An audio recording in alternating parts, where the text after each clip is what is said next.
Como nesse mês a igreja está comemorando o mês da família, eu queria estudar esse texto da palavra de Deus e tentar, com a graça e a misericórdia de Deus, aplicar no âmbito da família. A gente fala e professa que a família ela é uma instituição de Deus, né? E é verdade, a família ela é uma instituição de Deus. Então, na nossa família, o que não pode faltar é a palavra do Senhor. E a gente falha, irmãos, quando a gente permite que qualquer outra ideia, a gente falha quando a gente permite que qualquer outro conceito, ele guie a nossa família e não a palavra de Deus. Certamente a gente encontra na palavra de Deus tudo o que a gente precisa para tomar as nossas decisões, para saber como a gente deve caminhar, para saber como a gente deve seguir. Tudo isso a gente pode, sem dúvida nenhuma, encontrar na palavra de Deus. E esse texto, então, de Paulo a Timóteo, que a gente vai ler agora, ele nos ajuda nesse sentido. Ele diz assim, olha, conjuro-te perante Deus e Cristo Jesus, que há de julgar vivos e mortos pela sua manifestação e pelo seu reino. Prega a palavra, insta, quer seja oportuno, quer não. Corrige, repreende, exorta com toda longanimidade e doutrina. Pois haverá tempo em que não suportarão a sã doutrina. Pelo contrário, cercar-se-ão de mestres segundo as suas próprias cobiças, como que sentindo coceira nos ouvidos. E se recusarão a dar ouvidos à verdade, entregando-se às fábulas. Tu, porém, sê sóbrio em todas as coisas. Suporta as aflições, faze o trabalho de um evangelista e cumpre cabalmente o seu ministério. Então, essa carta de Paulo a Timóteo, ela tem uma entonação especialmente de despedida. E aí alguns vão interpretar que os testemunhos que a gente encontra nessa carta, né, e a sua redação, ela se dá em torno do ano 66 e 67, né, quando o apóstolo Paulo se encontrava preso em Roma. E ele mesmo diz que as condições do seu cativeiro, eles eram dessa vez duras, né, que inclusive já o estavam tratando como malfeitor. O que significa provavelmente que ele, entre todos os males que estava sofrendo, ele estava sujeito a algemas. E o término previsível das suas expectativas para ele mesmo era que a qualquer momento ele poderia morrer. Quando ele diz assim, olha, porque eu estou sendo já oferecido por libação, e o tempo da minha partida é chegado. E libação aqui significa alguém cujo sangue é derramado numa morte violenta por causa de Deus. E eu não consigo entender, na minha limitação e falta de fé, como um homem nessas condições, ele consegue ter toda a sua vida devotada para a obra de Deus, né? Na verdade, eu sei o que acontece. É o próprio Deus dando forças, é o próprio Deus fazendo com que ele, mesmo numa situação completamente controversa, continuasse firme na sua caminhada para com Deus e ainda, né, exortando ao seu discípulo Timóteo que continuasse na caminhada. Dessa forma também, irmãos, nós somos chamados a viver, perseverando, suportando, caminhando de verdade como crentes em Cristo Jesus. Por isso que, em primeiro lugar, a gente vai ver que vivemos como vivemos, perante Deus e Cristo Jesus nós vivemos, que está no versículo 1, quando ele diz a Timóteo, eu conjuro-te perante Deus e Cristo Jesus, que há de julgar vivos e mortos pela sua manifestação e pelo seu reino. Meu filho Samuel, ele está na fase das perguntas. Aliás, de muitas perguntas. É uma máquina de perguntar. Então ele me pergunta, pai, se a polícia te parar, você vai ficar com medo? Pai, Jesus Cristo é Deus, né? Pai, o homem mais forte do mundo é Jesus Cristo? Pai, e se você morrer? E essa pergunta, irmãos, que ele faz frequentemente para mim, se você morrer, me leva a pensar, é claro que se eu morrer eu vou estar na presença de Deus. mas também me leva a pensar o que eu tenho produzido com aquilo que o Senhor tem me dado. Como é que a minha vida nesse mundo tem manifestado o Senhor Jesus Cristo? Porque nós fomos criados, nós fomos salvos, não é para outro propósito, senão para glorificar o Senhor Jesus Cristo. Então, quando ele me faz essa pergunta, eu fico pensando, será que se nesse momento eu me adentrar na presença do meu Senhor, além daquele gozo, daquela alegria, daquele prazer de estar diante do Senhor Jesus Cristo, o que eu vou ter na mão para mostrar quais foram os frutos que eu produzi com tudo aquilo que o Senhor Jesus Cristo me outorgou nessa vida? Porque o crente ele não deve pensar outra coisa senão que a sua vida deva ser uma que é para glorificar e honrar o nome do nosso Senhor e Salvador Jesus Cristo. Esse é o nosso propósito. Esse é o sentido da nossa vida, de glorificar a Deus em todos os aspectos da nossa vida. E aí a gente tem que pensar com bastante temor e consciência diante de Deus. Se a minha vida ela está produzindo dia a dia esses frutos para o Senhor.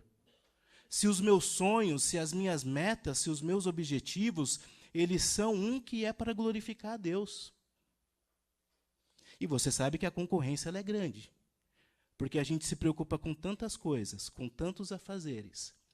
Mas o princípio de tudo é que a nossa vida glorifique a Deus. Então, Paulo ele está aqui, além de fortalecer a fé de Timóteo, ele está trazendo Timóteo a uma consciência da sua responsabilidade como crente. Como pastor que era, Paulo ele não está aqui ameaçando Timóteo, dizendo assim, olha Timóteo, se você não fizer isso, se você não fizer aquilo, muito pelo contrário. Timóteo ele era um pastor fiel. Timóteo ele era um homem fiel. No entanto, que a Escritura ela dá esse testemunho de Timóteo quando diz assim, olha, desde a sua meninice conhece as Sagradas Escrituras.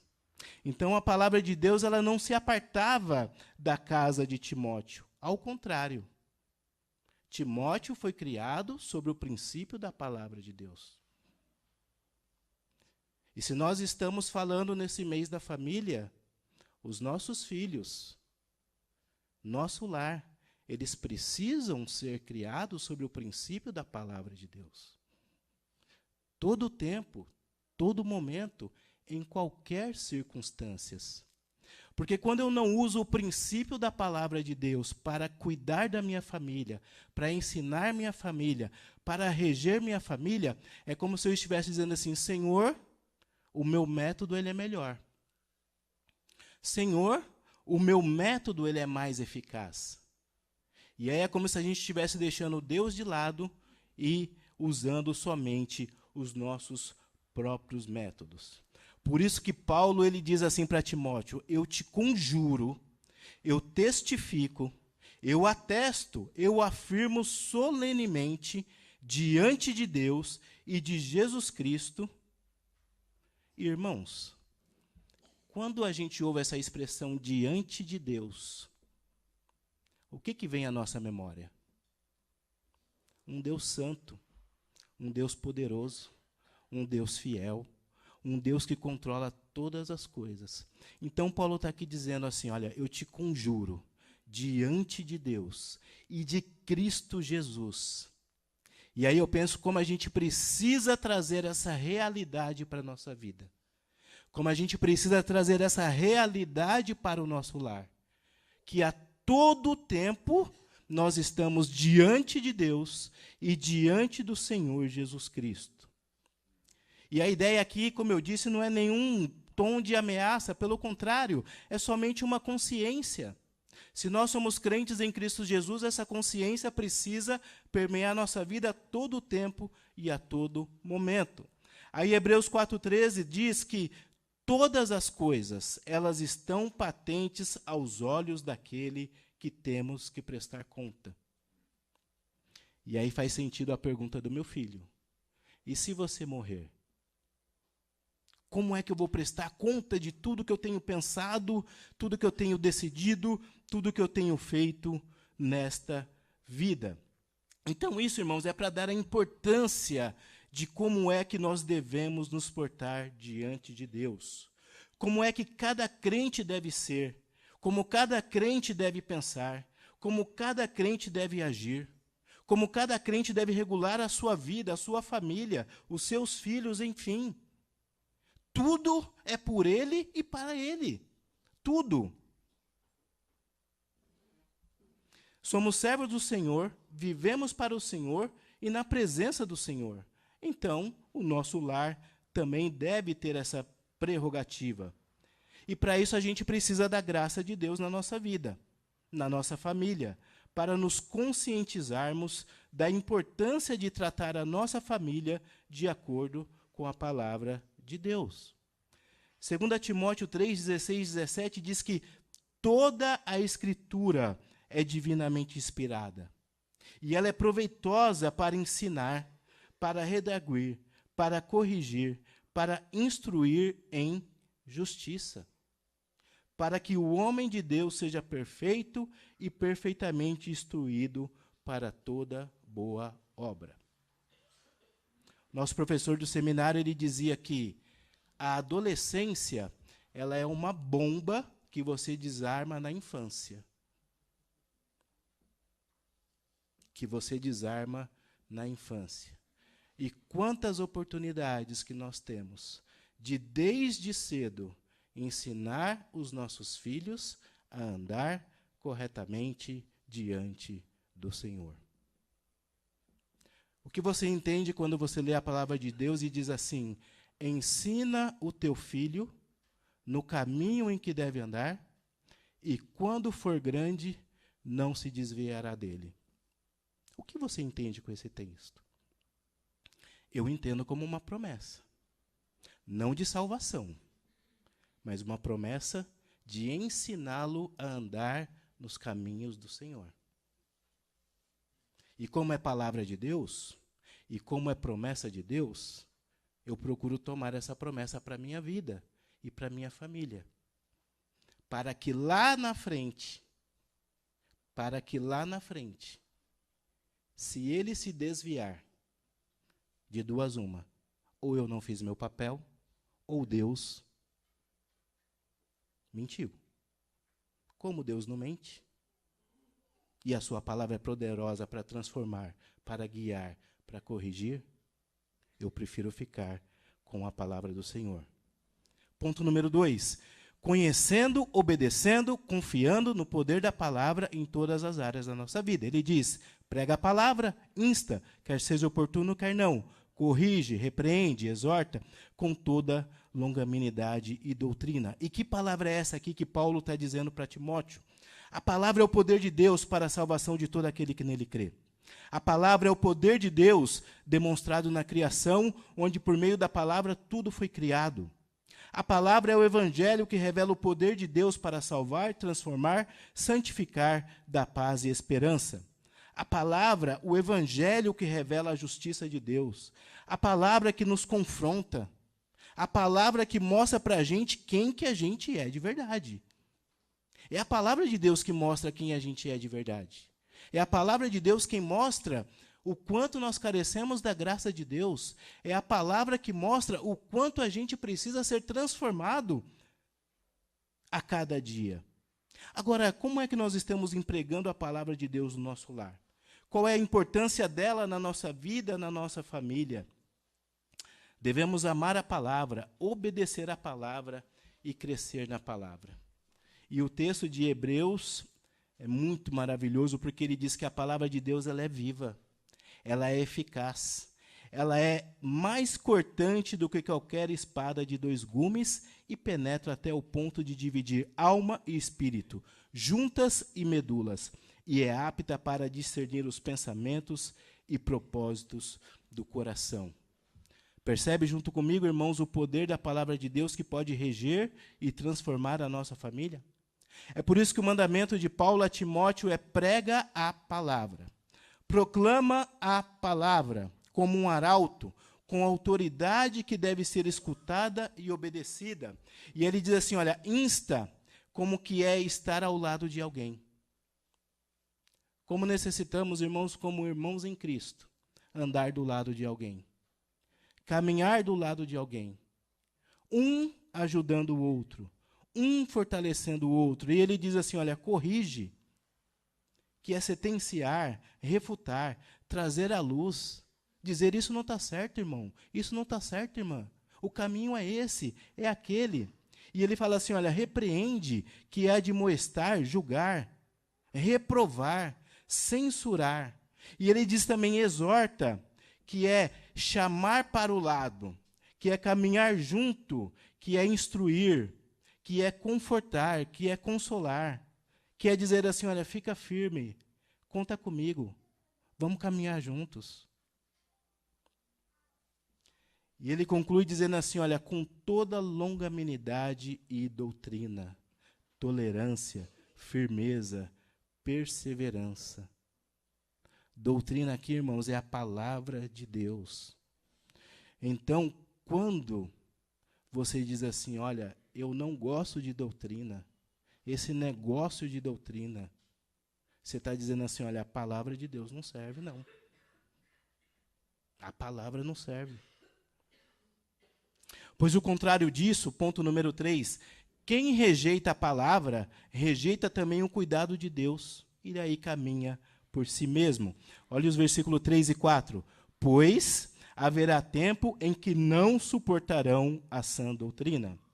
Pelo contrário, cercar-se-ão de mestres segundo as suas próprias cobiças, como que sentindo coceira nos ouvidos, e se recusarão a dar ouvidos à verdade, entregando as fábulas. Então, Paulo alerta de Timóteo que ia chegar um tempo em que não suportariam a sã doutrina, não suportariam o ensino dos crentes, como ensinos que estão livres de qualquer contaminação do erro, porque o crente fiel a Deus, ele não ensina os seus conceitos, as suas ideias.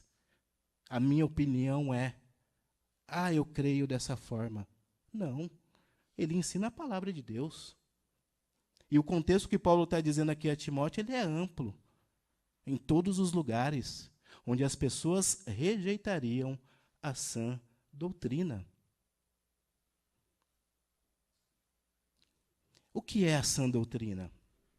Aliás, o que é não suportar a sã doutrina? Não suportar a sã doutrina é não se manter firme. Não suportar a sã doutrina é não sustentar e carregar a genuína palavra de Deus. Quando eu estava lendo e estudando esse texto, eu pensava que não suportar a sã doutrina era eu falar da palavra de Deus para alguém e ele não querer. E ele não suportar, é pesado. Mas o contexto aqui é diferente. Não suportar a doutrina é eu e você negando a doutrina. Não suportar a doutrina é, de repente, eu estar do lado de alguém, né? E a pessoa está falando, não, a Bíblia não é verdade, isso tudo não é verdade. E eu, tudo bem, é verdade, não é verdade mesmo. Isso é não suportar essa doutrina. Isso é não suportar essa doutrina, é não viver de acordo com a palavra. Porque é pesada, ela é dura. E muitas vezes a culpa da palavra recai muitas vezes sobre o pregador. Recai sobre o professor. Recai sobre quem está ensinando. Isso é não suportar a sã doutrina.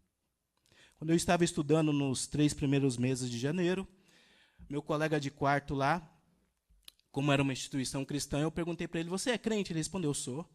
Falei, que igreja? Sou de uma igreja batista. Só que eu tenho uma certa restrição. Ele diz assim, eu gosto de Deus, eu amo a Deus, eu confio em Deus, mas eu tenho uma certa restrição em relação a Jesus, à Bíblia e aos pastores.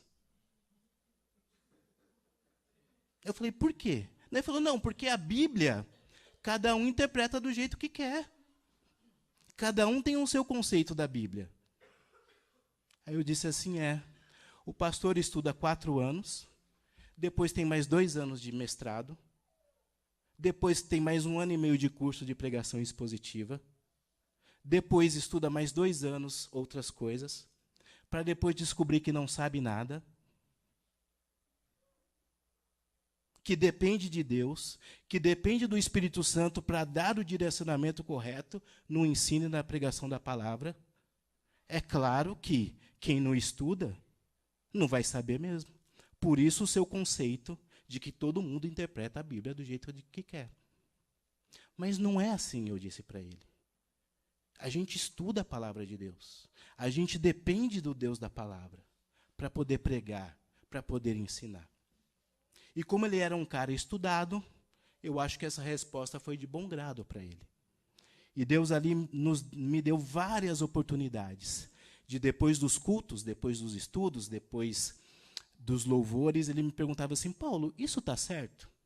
Paulo, aquilo está certo? Paulo, qual a sua opinião disso? E pela graça de Deus, Deus deu a oportunidade de 3 meses caminhar junto. Caminhar junto. Onde os conceitos e ensinos da palavra de Deus têm a primazia, têm a prioridade. Muitas vezes você pode pensar que o irmão é radical, que o irmão é duro. Não, irmãos, é a palavra de Deus. Eu fico imaginando, olha que interessante. Se a Bíblia diz assim, olha, em 2 Tessalonicenses 3:6, mandamos-vos, porém, irmãos, em nome do nosso Senhor Jesus Cristo, que vos aparteis de todo irmão que anda desordenadamente e não segundo a tradição que de nós recebeu. Você acha a palavra de Deus dura? Porque ela diz que a gente não deve andar com o irmão que, sendo crente, anda desordenadamente? É palavra de Deus. É doutrina. Então, se a palavra de Deus, irmãos, a todo tempo ela vem nos alertar, ela vem nos corrigir, ela vem nos trazer a uma consciência de como devemos andar, de como devemos viver, de como devemos, de como deve ser o nosso lar, de como nós devemos orientar nossa vida. E se é duro para a gente, qual é a nossa postura? Nos colocar diante do Senhor e pedir graça. Senhor, dá-me tua graça para cumprir tua palavra. Senhor, dá-me tua graça para ser um crente fiel. Senhor, me dá tua graça para andar conforme a tua palavra e conforme a tua vontade. Lembra-se em João 6, quando Jesus estava pregando a todos os seus discípulos, e alguns dos seus discípulos disseram assim: Senhor, duro é esse discurso. Quem o pode suportar? E a Bíblia diz que desde então muitos dos seus discípulos tornaram para trás e já não andavam com ele. E Jesus vira para os 12 e diz assim: vocês querem ir embora também? Ao que Pedro responde: Senhor, para onde iremos nós, se só o Senhor tem a palavra de vida eterna? Para onde você vai, irmão, se só o Senhor tem a palavra de vida eterna? Como que você vai viver nesse mundo mau, se só o Senhor tem a palavra de vida eterna? Como é que você vai reger o seu lar, se só o Senhor tem a palavra de vida eterna? Por isso que o ponto 4 é cumprir a responsabilidade e o zelo pelo ministério cristão. Versículo de número 4. Tu, porém, sê sóbrio em todas as coisas, suporta as aflições, faz o trabalho de um evangelista, cumpre cabalmente o teu ministério. Então aqui Paulo orienta Timóteo a ser sóbrio, a ser calmo, a ser moderado, controlado, sereno em todas as coisas, e em todos os momentos e em todos os lugares. Infelizmente, nós somos ensinados a ter uma vida meio que de comportamento, muitas vezes, a gente chama de dualidade, né? Que na igreja eu tenho um comportamento, lá fora eu tenho outro. Mas Paulo aqui diz a Timóteo: em todo tempo, em todo lugar. Você deve ser um crente fiel, um crente que anda de acordo com a palavra de Deus. E daí, naquelas todas as conversas que eu tinha com esse amigo lá, enquanto eu estava estudando, no último dia, quando eu estava vindo embora, ele me perguntou: Paulo, se eu não cresci espiritualmente, se eu não conheço a palavra de Deus corretamente, se eu não conheço a Bíblia como eu deveria conhecer, a culpa é do meu pastor, né? Daí eu falei: não, negativo. A culpa é sua. Porque a Bíblia diz que, e do seu pastor também, e da sua liderança também. Porque a Bíblia diz que a quem muito é dado, muito é cobrado. Mas a Bíblia também não inocenta aquele que há tantos anos está na igreja e não tem aprendido a andar com o Senhor, a andar conforme um crente fiel. A Bíblia não inocenta, irmãos. Nós sabemos disso. Então é nossa responsabilidade cumprir o ministério que o Senhor tem nos dado. E o que é ministério? Às vezes a gente pensa que o ministério é do pastor, o ministério é do líder, o ministério é do diácono. Mas todos nós temos um ministério. Em todo lugar que Deus nos coloca, nós temos um ministério. Principalmente de proclamar a palavra de Deus. No seu lar você tem um ministério. No seu trabalho você tem um ministério. Na sua escola você tem um ministério. Aliás, a sua vida, ela é um ministério. De proclamar a palavra de Deus. De dizer, isso está de acordo com a palavra de Deus, isso não está de acordo com a palavra de Deus. A Bíblia ensina isso, a Bíblia não ensina isso. A Bíblia quer que eu decida assim, a Bíblia não quer que eu decida assim. É fácil? Claro que não. Por isso ele está dizendo para Timóteo, suporta as aflições, os males, as necessidades, as dificuldades, mas produz. Faze o trabalho.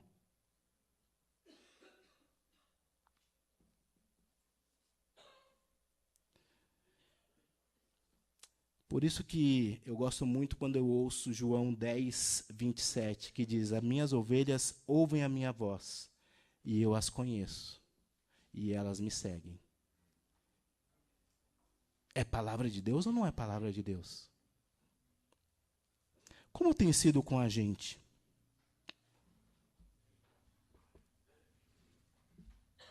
Lucas 12, 48, mas o que não soube e fez coisas dignas de açoite, com poucos açoites será castigado. E a qualquer que muito for dado, muito se lhe pedirá. E ao que muito lhe confiou, muito mais se lhe pedirá. Cumpre cabalmente o teu ministério. Plenamente, completamente, de acordo com a palavra de Deus. E eu concluo dizendo, cumpre teu ministério, irmão. Cumpre o teu ministério de pastor, ensinando a palavra de Deus. Gostem ou não, doa a quem doer, porque o ministério é para Deus.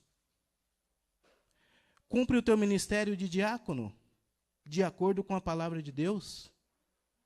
Cumpre o teu ministério de professor, de diretor de departamento, de louvor, de missionário, de pai, de líder do lar, de marido, de esposa, de auxiliadora idônea. Cumpre o teu ministério de filho, de filha, de empresário, de chefe, de funcionário, de onde quer que Deus tenha te colocado. Mas cumpre cabalmente, de acordo com a palavra de Deus. E eu concluo com 2 Coríntios 13, 8. Porque nada podemos contra a verdade, senão a favor da verdade. E Romanos 14, 7 e 8. Porque nenhum de nós vive para si mesmo, nem morre para si. Porque se vivemos, para o Senhor vivemos. Se morremos, para o Senhor morremos. Quer, pois, vivamos ou morramos, somos do Senhor.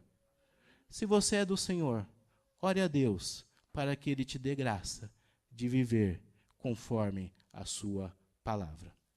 Obrigado, Deus, pela tua palavra. Obrigado, Deus, pelo teu amor com que tem nos amado, tem nos guardado, tem nos guiado. Eu entendo, ó Deus, que a tua palavra ela não é um desafio para a nossa vida. Desafio, ó Deus, eu penso que a gente pode querer cumprir ou não. Mas a tua palavra é um mandamento, ó Deus, para nós, que a gente deve cumprir. Se a jornada é dura e difícil, nós devemos colocar as dificuldades que temos diante do Senhor. Porque o Senhor Jesus Cristo disse que sem Ele nada podemos fazer. Nos ajude, ó Deus, a viver de acordo com a tua palavra, a confiar a tua palavra, ensinar coerentemente e corretamente a tua palavra. Pois é para o Senhor que nós o fazemos. E nós oramos agradecidos em nome de Jesus. Amém.